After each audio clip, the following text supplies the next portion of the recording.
My name is Margaret Hayes, and I am 62 years old. I have lived most of my life with a quiet sense of dignity, a love for order, and a belief that kindness does not have to come at the cost of backbone. I raised 2 daughters, ran a modest but successful bookkeeping business, and after my first husband passed unexpectedly, I spent nearly 14 years alone. I never thought I would remarry at my age, but life has a way of surprising even the most sensible of us. I met Henry at a community garden project 2 springs ago. He was gentle, soft-spoken, and thoughtful. He tended to basil as though it were a fragile child. I liked that about him. After months of slow conversation and shared lunches in the garden shed, we married in a small ceremony. I did not marry him for wealth, nor he me. Still, both of us had lived full adult lives before meeting each other. We each had assets, and children, and histories. At my age, one learns to be prudent. So we signed a prenup. It was simple, fair, and frankly unromantic, but it preserved harmony. What I owned remained mine. What he owned remained his. Anything we built together would be shared. He agreed readily. It was one of the reasons I trusted him. He didn't flinch at the idea of fairness. But I did not yet realize that my in-laws, particularly his sister Marlene and her husband Craig, had been circling him like quiet vultures for years. I had met them a handful of times, and each interaction left a faint aftertaste of superiority. They had a talent for talking down without raising their voices. Their children called me Miss Maggie instead of Aunt Maggie, a choice certainly coached. Still, I gave them grace. Families are complicated. It wasn't until Henry's health began to decline that the cracks widened into something more jagged. He developed heart issues that slowed him down. I cared for him, managed his medications, kept the house running, and chauffeured him to every appointment. I understood that illness can deepen or distort the relationships around it. I chose patience. But there were small signs. Marlene began visiting without calling first. Craig opened drawers he had no business touching. Their eyes skimmed surfaces, my surfaces, just a little too long. I told myself I was imagining it. Then came the day Henry collapsed in our kitchen.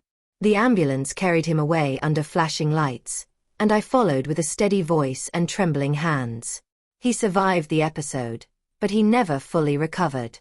Weeks later, he passed quietly in his sleep during an afternoon nap. I was the one who found him, and the weight of that moment still presses into my chest when I allow myself to feel it. I wanted time to grieve. I wanted silence, reflection, and the space to honor the man I had loved. But before the first week had even closed, my in-laws stepped over my front threshold with expressions that flickered somewhere between pity and possession. Their arrival, unannounced and united, was my first clear indication that they had not simply come to mourn. They had come to claim. And I felt, in the quiet chambers of my intuition, that whatever storm was about to break around me would demand every ounce of calm intelligence I possessed. Because there is nothing quite as dangerous as people who believe they are entitled to what they did not earn. And I sensed that I was about to become their obstacle. The cliffhanger arrived with 4 little words spoken by Marlene, her eyes drifting across my living room like a queen surveying a soon-to-be conquest. "This is all ours." I stood completely still when Marlene said it. "This is all ours." For words delivered not with cruelty, but with certainty. As if she was simply correcting a misunderstanding. As if the house I bought 15 years before Henry ever entered my life was merely borrowed property waiting to be returned to its rightful owners. Craig followed her declaration with a theatrical sigh. "We know this is a hard time, Maggie. But you must understand that family property gets consolidated after a passing. That's just how these things work." I blinked. I could have laughed if the moment hadn't been so astonishing. "What property?" I asked. "Nothing of mine belonged to Henry, and nothing of his belonged to me." Marlene placed a manicured hand on my arm, the gesture of someone trying to appear gentle while delivering a knife's edge. "Oh Maggie, sweetie. You're confused. We know you cared for him. But his estate passes to blood, not the spouse he met late in life." Her pause wasn't accidental. She wanted the word to sting. I shook her hand off. Henry's estate amounted to modest savings and a small cabin he'd inherited from his father. I had never touched either. But she wasn't talking about those assets. She was glancing at my furniture, my antique clocks, even the framed photographs of my daughters from my first marriage. Craig stepped forward next, scanning the room as though making a mental inventory. Once probate begins, this will all get sorted. So for now, we'll help you start organizing. Henry had belongings mixed all over this place. It'll be easier if we take those now. He moved toward my hall closet. I heard my breathing, steady but low. Grief has a way of softening the edges of anger, but something sharper awakened inside me. A quiet clarity. Stop right there, I said. He turned, surprised that my voice carried more solidity than tears. This is my home, I continued. Nothing in it is subject to your claim. You really think that? Marlene asked, pitying me with her eyes.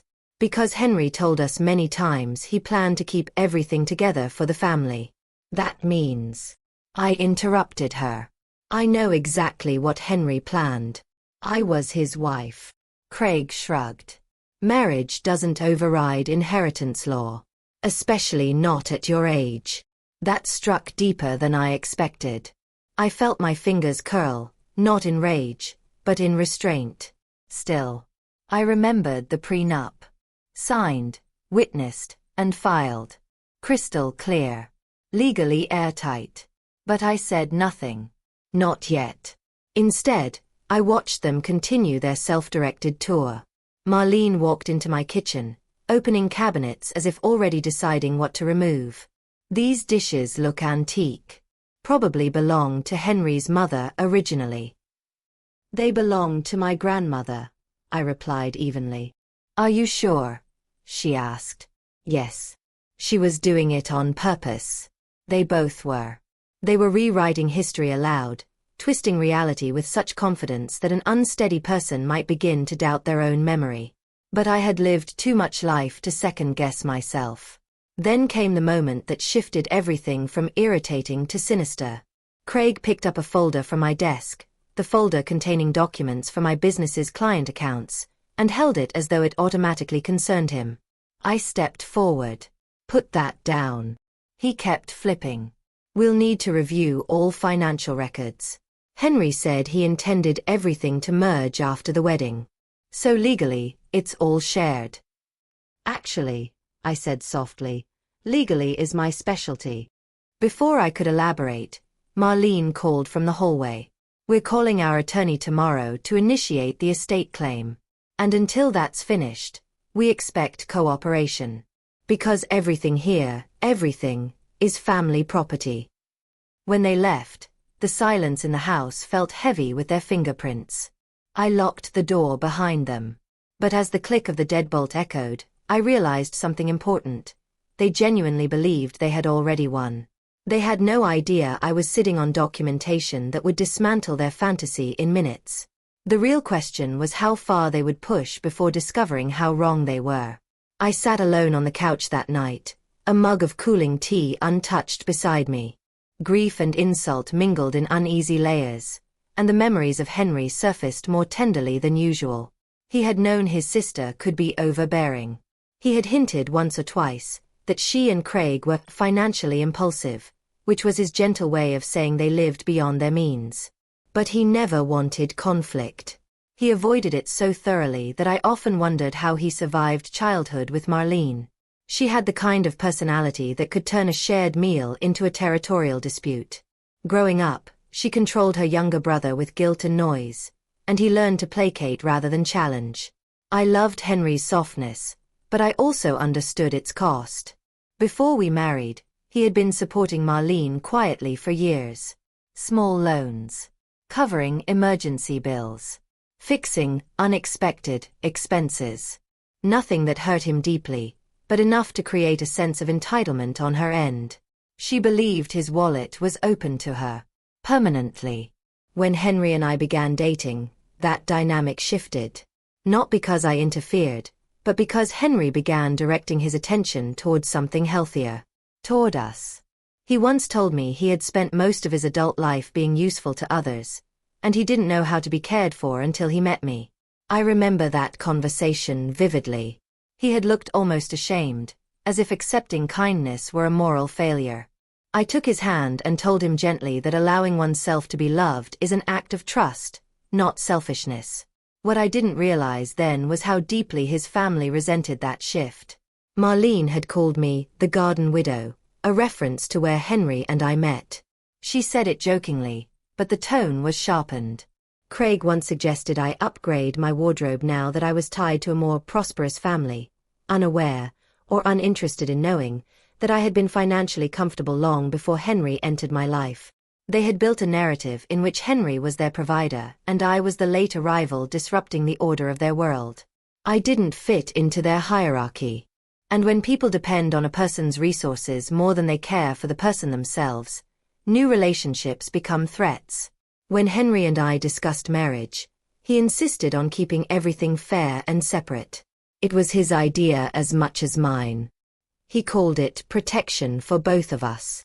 His exact words, "I don't want my family overwhelming you, Maggie." I gently questioned him once about what he meant. He only said, "They'll want pieces of things that don't belong to them. And I won't always be able to stop them." At the time, I took it as typical sibling conflict. But the depth of his concern now seemed prophetic. His declining health only intensified the undercurrents. During the last months of his life, Marlene and Craig called more frequently, asked probing questions about our accounts, and suggested multiple times that Henry consolidate everything for ease. He never did. Because he knew what they were after.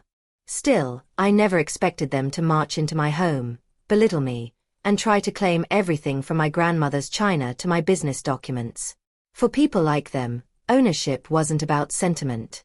It was about control, leverage, and the satisfaction of taking something they believed the world owed them. But I had lived 62 years. I had weathered death, single motherhood, financial responsibility, and rebuilding my life from sorrow. I had more strength in my quietest breath than they had in all their demanding noise. Their motives were clear, but so were mine. And the next chapter in this unfolding conflict would not be dictated by their entitlement. The morning after their attempted home invasion of ownership, I sat at my dining table with a neat stack of documents. I have always kept impeccable records, old habits of a bookkeeper. The prenup lay at the center, crisp, clear, and signed in front of 2 witnesses and an attorney. It spelled everything out in simple language. What was mine remained mine, and what was Henry's remained his. I knew my in-laws would try something dramatic, but I wanted to anticipate the specifics. So I began documenting everything.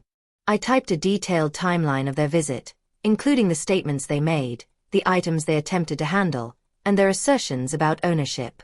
Then I walked through the house with my phone camera, recording a visual inventory of every major asset and heirloom.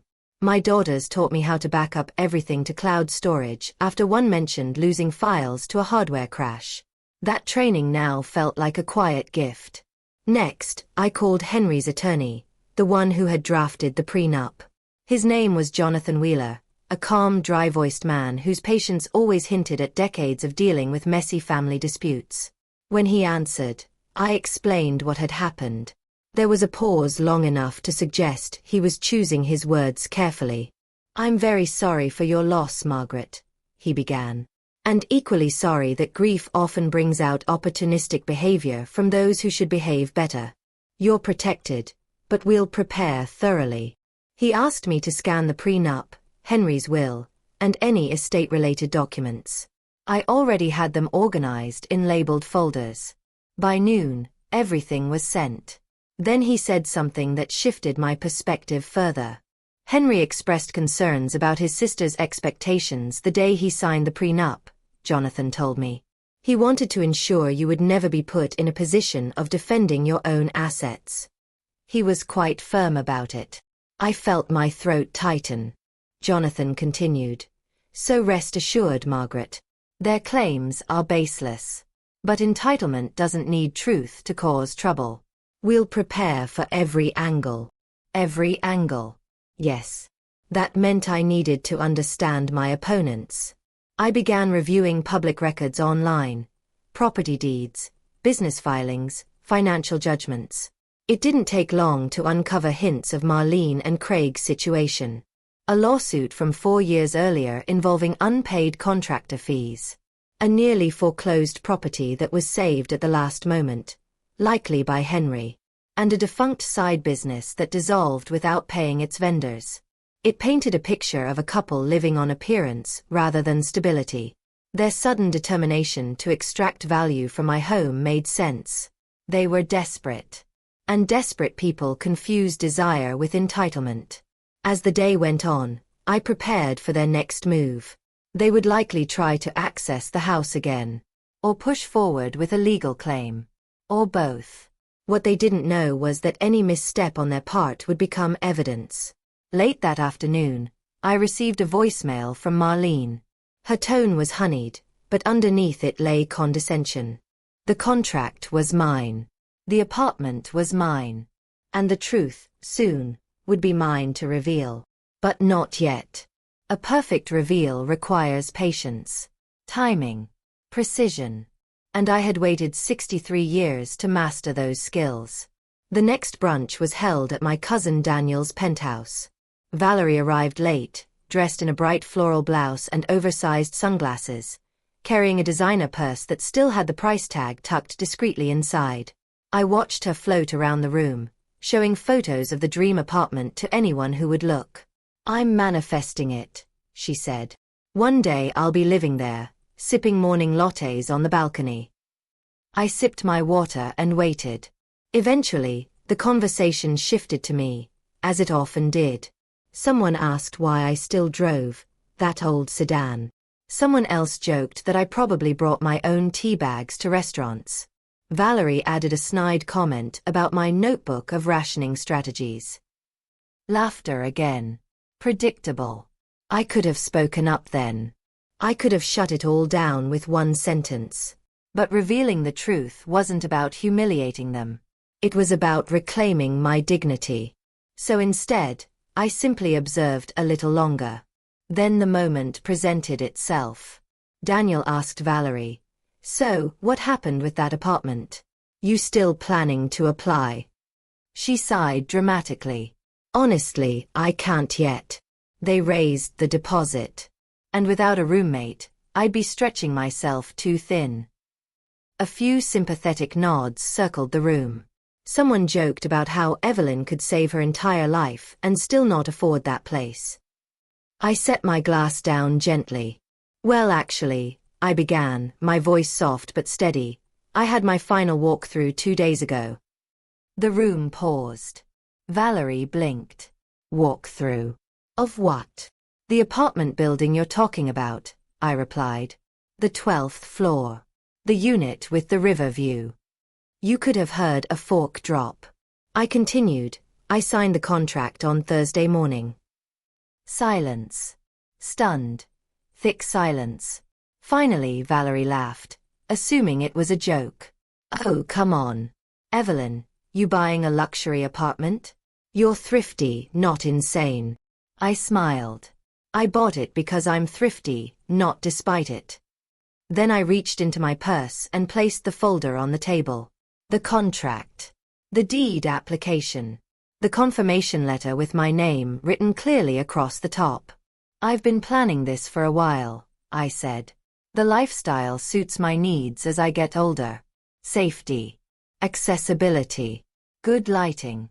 And I must say, the balcony will be lovely for reading." Everyone leaned in. No one spoke. Valerie's face drained of color. "You bought it? That exact building?" "Yes. With your savings." "With my investments mostly," I said calmly. "I've been preparing for retirement for a long time." The room remained frozen, processing a truth that contradicted every assumption they'd made about me. In that silence, something shifted, not just in me but in them. They had underestimated me so profoundly that the revelation felt impossible to them. It was almost amusing how shocked they were. But I stayed composed. No gloating. No bitterness. Just truth. Then Valerie whispered, almost to herself, "But that was supposed to be my place." I looked at her, not unkindly. "It still can be someday, if you plan carefully. You're not too old to start." She didn't respond. For the first time in years, the room no longer saw me as the frugal aunt with outdated habits. They saw me as a woman who had quietly built the life she wanted, without approval, without applause, without debt. The truth had unfolded, and there was no turning back from it. Valerie waited until after brunch to confront me privately. She cornered me in Daniel's guest room, her voice much smaller than usual. "Why didn't you tell me?" she asked. Not angry, hurt. Truly hurt. I sat down on the edge of the bed. "Because every time I tried to talk about my financial plans, you mocked them." She crossed her arms. "I mocked your frugality, not you buying luxury real estate." I met her eyes. "You mocked the habits that allowed me to buy it." She fell silent. I continued calmly and deliberately. "Valerie, you didn't just tease me. You photographed my private notes. You posted them in the group chat. You turned my lifestyle into entertainment." "That was a joke," she murmured. "That was a violation," I corrected gently. "And it showed me that you didn't see me as an equal. You saw me as someone you could look down on." She sank into a chair, her shoulders dropping. "I didn't mean to hurt you." "I know," I said. "But impact matters more than intent." For once, she didn't argue. She didn't defend herself with sarcasm or excuses. She just sat there, quiet, processing her own behavior. After a long pause, she finally asked, "Why that apartment? Why the one I wanted?" I shook my head. "I didn't buy it to spite you. I toured it months before you ever mentioned it. I chose it for practical reasons. The joke here is that you assumed I couldn't possibly want something you wanted." She winced. "Valerie," I said gently, "you are my sister. I love you. But the way you treat me sometimes, it's unkind. And unnecessary." Her lip trembled slightly. "I guess I never thought about it like that." "I know you didn't," I said. "That's why I'm telling you now. Not to shame you. To help us move forward." She looked up. "Are you angry with me?" "Yes," I said honestly. "But I'm also hopeful. Because this is the first time you're really listening." Something softened in her expression. Something sincere. "I'm sorry," she whispered. "I really am." I nodded. "Thank you. That matters." The confrontation wasn't about vengeance. It was about truth. And truth delivered calmly carries more weight than shouting ever could. When we returned to the living room, the energy in the room had shifted. People looked at me differently. Not with pity or curiosity, but with respect. For years, I had been the wallpaper of these gatherings. Present, pleasant, but overlooked. Now, I stood firmly in my own identity. A woman who had earned her place in that apartment through decades of intention. And I hadn't raised my voice once. "And now," I said, "you need to understand, this ends here." Craig stepped forward again, but Jonathan raised a hand. "No," Jonathan said. "Mrs. Hayes is within her rights to request that you do not set foot on her property again unless invited. And after your behavior, that request is both reasonable and legally enforceable." Their lawyer nodded, reluctantly. "I recommend we follow that." Marlene's voice cracked. "So that's it. After everything we've done for Henry? After everything he did for us? We get nothing." I held her gaze. "You get the truth. You get closure. And you get the knowledge that Henry loved you despite your flaws. But you don't get my home. That was never his to give." She looked around the room one last time, but something had shifted. She wasn't assessing ownership anymore. She was realizing what she had lost, not materially, but relationally, permanently. Craig muttered a curse under his breath and grabbed his coat. "Let's go," he said harshly. But Marlene didn't move. She studied me with a strange mixture of grief and resentment. "He really protected you," she said quietly. I nodded. "He protected all of us. Just in different ways." Finally, she stood. But before leaving, she added one last remark, not as a threat, but as a confession. "I didn't think the prenup would matter," she said. "I thought we could request exceptions." Jonathan replied calmly, "The law doesn't bend to entitlement." When the door closed behind them, the silence returned. But this time, it wasn't heavy. It was clean. And for the first moment since Henry passed, I felt something shift inside me, not relief exactly, but the beginning of it. A confrontation rooted in truth had finally begun the process of setting things right. In the weeks that followed, the fallout from Marlene and Craig's attempted claim rippled wider than I expected. Their lawyer withdrew representation. The official explanation was irreconcilable differences in client expectations, but I knew what that meant. He had seen enough to realize they were headed toward legal embarrassment rather than victory. Jonathan filed a cease and desist letter on my behalf, citing the incidents at my home, their attempts to access private property, and their recorded statements claiming ownership. The letter was firm but not aggressive. Misconduct documented. Boundaries established. Consequences outlined. They did not respond. But silence is never the whole story. I later learned, from a mutual acquaintance in town, that Marlene had been venting to anyone who would listen. She had told friends, neighbors, even her church group that I had stolen everything from her. But the problem with self-crafted narratives is that they fall apart when contradicted by facts. And facts have a way of finding daylight.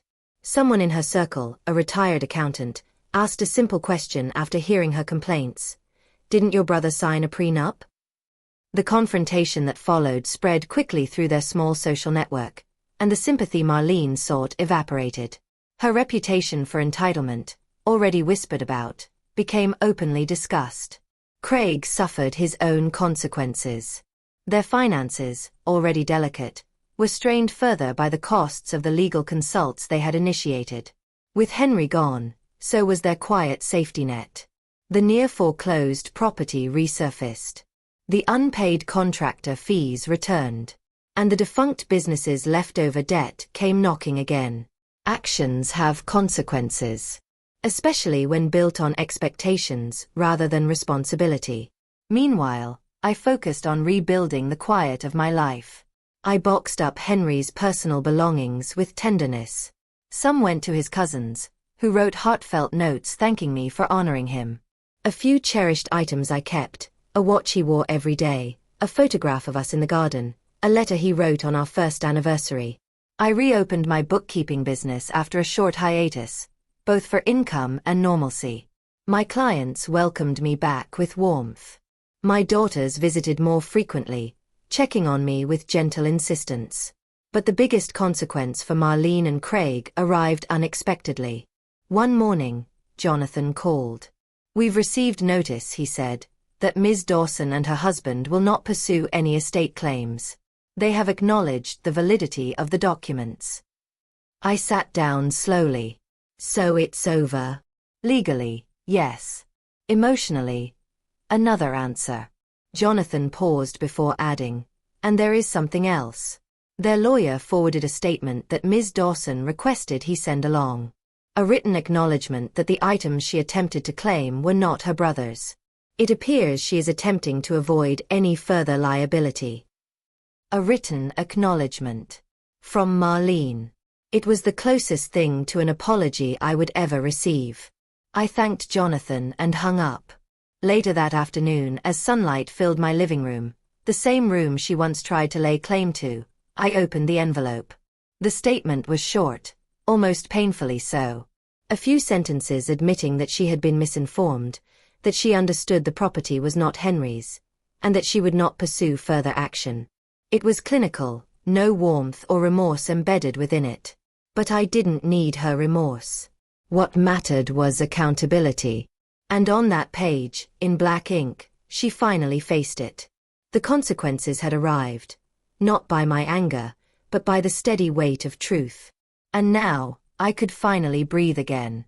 In the months that followed, life settled back into a quiet rhythm. The house felt like mine again, not because anything had changed physically, but because the shadow of someone else's entitlement no longer lingered in the corners. Grief softened into something gentler. I found comfort in small rituals, pruning roses in the early morning, lighting a candle beside Henry's photograph each evening, cooking meals that carried memories of our time together. Healing rarely appears all at once. It arrives in layers, the way dawn gradually replaces night. One afternoon, I sat in the garden, the place where Henry and I first met, and thought about everything that had unfolded. The intrusion, the confrontation, the attempt to rewrite ownership, history, even my dignity, and the quiet strength that rose up within me in response. I realized something important. Revenge is not always loud. Sometimes it is simply the act of standing in your truth while others crumble under the weight of theirs. Ethical justice is rooted not in vengeance, but in clarity. Marlene and Craig had expected me to fold beneath their pressure. They mistook my age for weakness, my kindness for naivety, my silence for permission. But a lifetime of experience had taught me that calm does not equal fragile, and dignity does not equal surrender. The prenup they dismissed as inconvenient became the exact instrument that protected me. Henry's foresight shielded me from turmoil he suspected would one day surface. In that way, he cared for me even after his passing. Sometimes love leaves its final gift not in words, but in documents thoughtfully signed.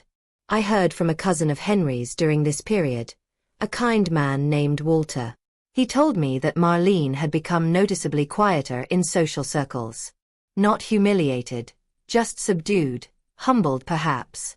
He also said she mentioned feeling regret about how she handled things.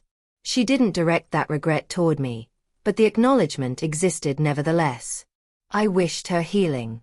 Truly. Not reconciliation. Some relationships function best with healthy distance, but healing. The moral of my story is simple, and it is one I now share gently with others older or younger than myself. Do not abandon fairness in the name of appearing agreeable. Do not relinquish your rights out of fear of conflict.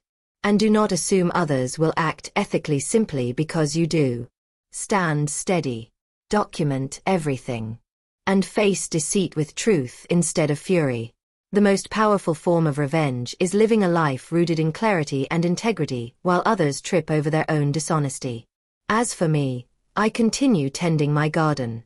The basil still grows in the corner bed, the same variety Henry once cared for with such patient devotion. When the wind moves through the leaves, I sometimes imagine I hear his voice, gentle, steady, grounded, as if reminding me that quiet strength is still strength. And now when I walk through my home, I feel not the echo of a battle, but the peace of a boundary upheld. To the listener of my story, I offer this final thought. Have you ever faced someone who tried to take what wasn't theirs? How did you reclaim your power? I would love to hear your experiences and reflections. Because stories like mine are not just about justice. They are about reminding each other that we have the right, and the ability, to stand firmly in our own lives.